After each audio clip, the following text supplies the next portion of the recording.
thank the Secretary for the Christie funding. It's very important to the shoreline industry. And without much further ado, Secretary Pete Buttigieg.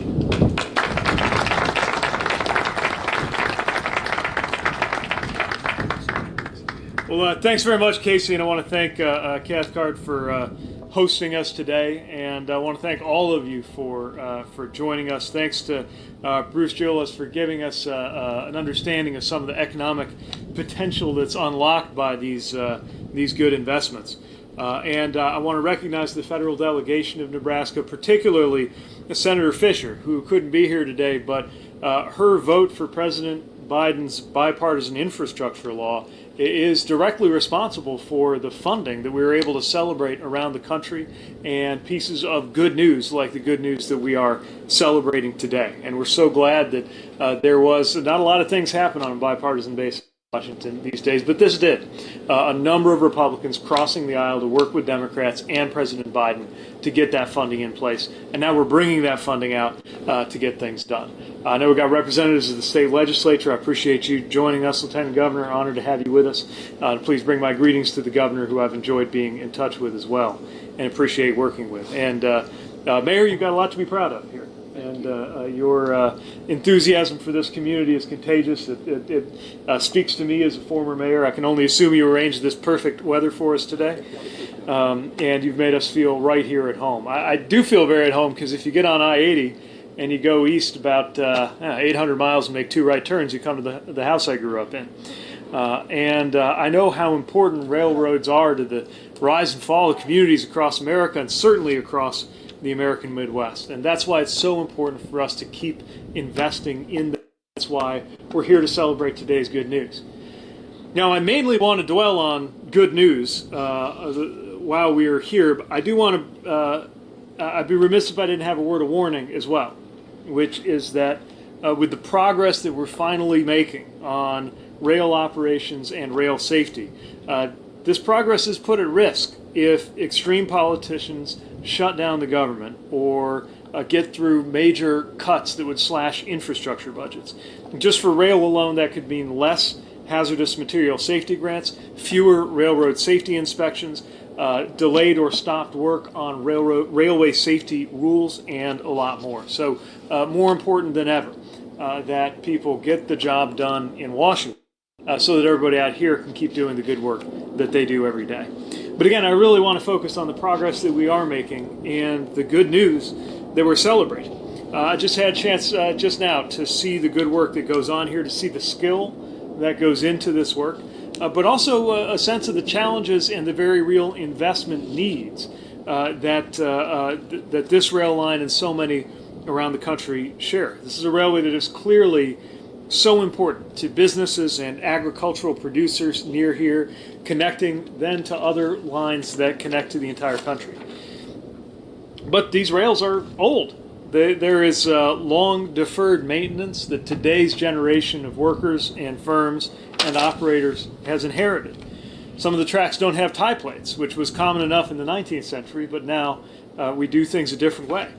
Derailments can happen on a monthly basis. Some of the rail is actually sinking, a lot of the track is worn, and there's a need for interchange sidings, because if you don't have them, then an interchange can hold up operations on the rest of the track. And when you have that, you can get, among other things, inconvenient and even dangerous blocked crossings on highways. And I've been saddened to hear that there have been a number of tragedies at crossings that affected this area in recent years. We all are doing something about it, and we're here to help. And I can tell you, having visited rail lines across the country, you're not alone in these needs or in this effort.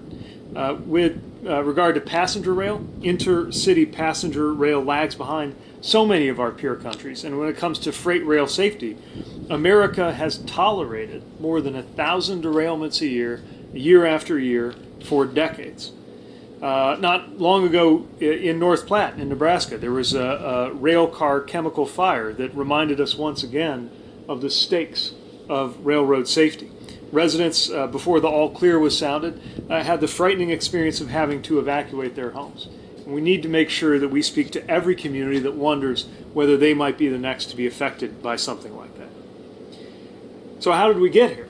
Well, It's not a simple answer, but part of it has to do with laws and practices being so weak that many of the largest and most profitable players weren't being held accountable. We're working with Congress to fix that.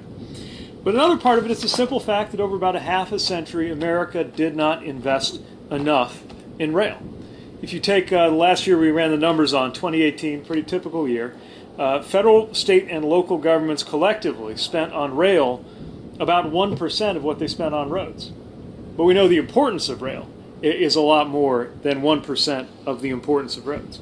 So we're changing that under President Biden's leadership. After decades of talk about investing in American infrastructure, even having Infrastructure Week come and go so repeatedly without results that it became a Washington punchline, President Biden worked with Democrats and Republicans, like Senator Fisher from here in Nebraska, to actually pass a historic infrastructure law.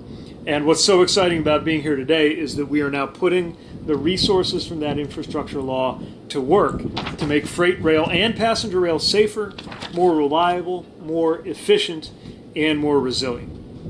We know the challenges with the infrastructure that's here. We also know that there's a terrific plan for what to do next, and that is why the Biden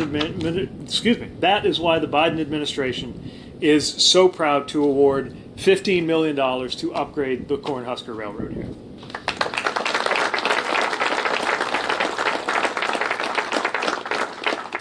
And Mayor, I would say overall the job of mayor has only become harder since I've worn the title. But I will say it sure would have been nice when I was mayor if a transportation secretary had come along with a $15 million grant. So congratulations to you on that. Thank you.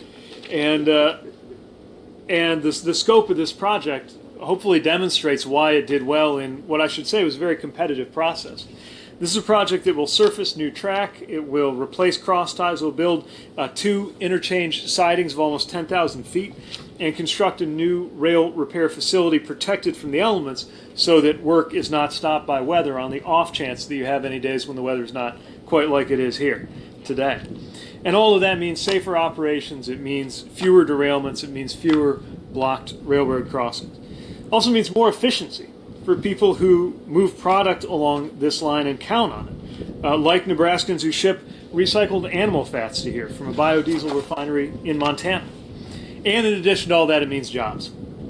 Leaders here project that these improvements will directly add 12 good jobs right at the repair. Seem to think that unless you're talking about thousands at a time in terms of jobs or billions at a time in terms of dollars, things don't count as much. But as those of us who come from the middle of the country know, that those jobs add up. They add up hugely, especially when they're good-paying jobs that people can educate their kids and own a home with. So again, big congratulations to Grand Island, to the Cornhusker Railroad, and to everybody in the community for the terrific work on this. And this award is part of a round of awards that we're announcing today that are supporting 70 projects in 35 states. And thanks to President Biden's bipartisan infrastructure law, this round of funding is 4 times larger than previous rounds. Because we know that there is need, and then some. Even with this historic funding, given all the need that has accumulated over time, the competition was such that we had requests for about $6 billion in projects, where we had about $1.4 billion to work with. That's about 5 to 1. So the projects that did make the cut, including this one, were the ones that demonstrated the most compelling case. I'm so excited about these that I feel a temptation to tell you about the other 69 projects, but I promise I'll just mention a handful of them. In Ohio, we're helping to rehabilitate rail bridge tracks in ways that are going to improve safety and capacity along a railroad that carries chemicals and hazardous materials. In Virginia, we're making investments that, among other things, are going to make it possible for Amtrak to run an additional 2 round trips and facilitate 3 new commuter rail round trips between D.C. and Richmond, which is growing quickly. In Tennessee, we've got a package that is upgrading about 40 bridges that need immediate repair along 10 short line railroads. And like here, it's a project that reminds us that it's not just the largest Class 1 railroads that matter, but the short lines are an absolutely critical part of our nation's transportation networks and, of course, are so important to the communities that they serve. And there's a lot more where that came from. Americans deserve world-class, and we are finally on the path to reach that. So this is good news for people living along railroad lines, wanting to make sure that they're not going to be the next community affected by a derailment. It's a good day for rural America, and I should mention that 2/3 of these investments are going to rural communities and locations. It's a good day for people who don't even think about transportation, much less live and breathe it the way you do, because anybody who goes to the grocery store is paying prices that are partly affected by the supply chains that move those groceries and agricultural products along. And it's a good day for the American economy, because whether it's the 50 jobs here or the jobs being created and supported at any of the other 70 locations that we're talking about today, or in any of the other projects that are underway for roads and bridges, for rail and transit and airports, all of those are part of why we are seeing the largest job creation in any period in American history right now. And it's good news for people who work in manufacturing, farming, ranching, anybody who counts on rail lines to receive or ship something, which after all is all of us. That's why it's a good day. So when we look at the state of rail in America, I strongly believe that the before and after pictures are going to hinge on this decade, on this season that we're living in right now. And that's what this administration is most focused on, making sure that we leave America's transportation systems better than we found them. And with your help, with your determination and pride, and with some funding made possible through this bipartisan infrastructure law, that's exactly what we're doing. So thank you again for your partnership. Congratulations again to this community. It's the future that y'all are building here with these good investments. Thanks very much for the check.